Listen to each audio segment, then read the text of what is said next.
Market movements have settled down a little going into Easter, replacing the instability we saw during the previous week, despite the terrorist attacks in Europe and despite more uncertainty in the United States around the likely path of their interest rates.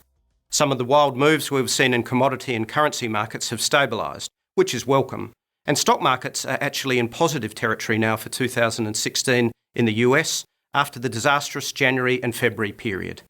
The recovery in stocks in the UK, Europe and Asia hasn't been quite as strong as the United States, but is close to recouping the year's losses. And in the case of Australia's stocks, we continue to lag offshore equity prices.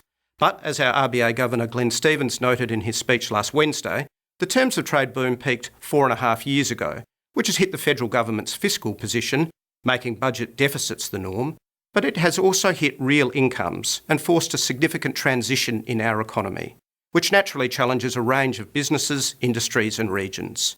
So our stock market has had to deal with the end of the mining boom and collapsing commodity prices, and when compared to overseas markets, keep in mind we haven't undertaken the massive money printing or quantitative easing seen in the US, Europe and Japan, which it could be argued has artificially propped up their stock markets. The RBA speech also talked about volatility in currency markets, which is understandable given the complex and unconventional central bank activities undertaken. But Stevens didn't go so far as to say the recent recovery of the Aussie dollar would necessarily damage our economy in the near term. He did, though, repeat that we need resilience in our economy and financial systems to deal with unexpected shocks as they arise. And given the risks that are present in emerging markets at present, the resilient Australian economy appears well positioned to cope whatever the next shock may be. The latest consumer confidence reading from Roy Morgan's poll was off 0.3% to 116, but is still well above its long-term run average.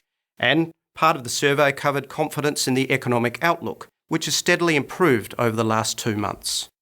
So consumers have confidence in our resilience, and this is still supporting retail activity, giving small businesses a helping hand, along with low interest rates and low petrol prices.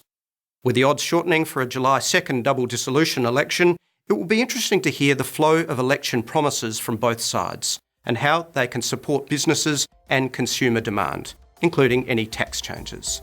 And that's the market update from Bendigo Bank.